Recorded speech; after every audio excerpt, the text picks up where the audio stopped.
people of YouTube land. It is your friend, WYLD ELF26. And I just want to do a big thank you to all the people that made our 100 subscriber milestone possible. And because of that, I'm going to show you a few sword techniques using the Master Sword, of course, from the SNES version. That's another thing. This, of course, is the SNES version of Link, and it was kind of a sore spot for some people because it was a controversial selection. Up to that point, Link had always had brown hair, but then finally we had the Super NES version, and they give him this color. And to this day, it's probably why it's not on my top selection of titles. But, you know, you have your regular sword stances, your aggressive, your defensive, and you have your downward strikes.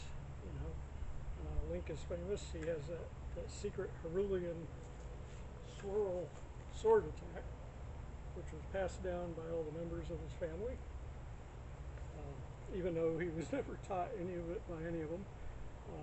His uncle actually passed on their family blade while he was dying in a dungeon, making his way to save the original Princess Zelda.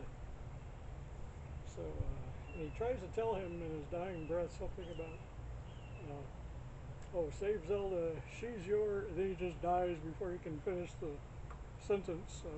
And they never did clear that up in any of the sequels. They just kind of rolled over it.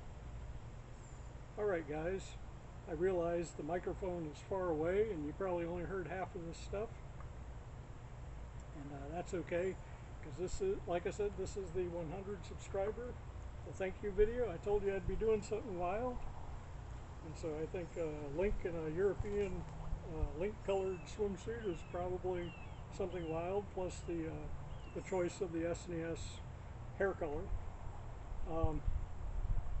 And you notice right after that they went immediately back to sandy brown hair color for Link. The Super NES one was the number 4 title in the Legend of Zelda games in chronological order. It was 2 NES games, 1 Game Boy sequel that was the 3rd one, and then the SNES one, of course, was the 4th one. It was all overshadowed later. The follow-up was on the N64, Ocarina of Time. And the ocarinas had been in a few of the previous games, but they were never celebrated. Ocarina of Time made the instrument almost the star attraction to the entire game.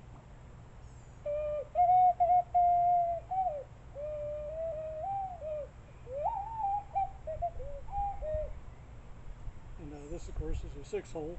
In Ocarina of Time, it looks like Link is using a 12-hole ocarina. It has an unusual finger pattern on it.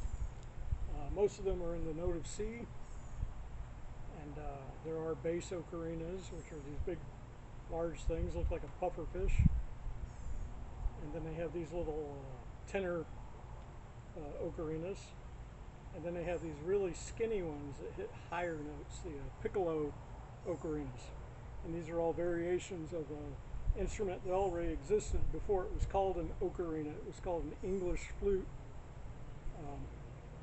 In the different lands under the crown, you can find different examples of the English flute. Some of them are even in a traditional flute shape, but most of them are shaped like boxes or balls, or some are shaped like animals. I saw one shaped like a turtle. I saw one shaped like a fish. I even saw one shaped like a chicken. But there you go. Alright guys, I hope this was as fun for you guys as it was for me. And I gotta tell you, this first 100 subscribers has been a blast, a total blast.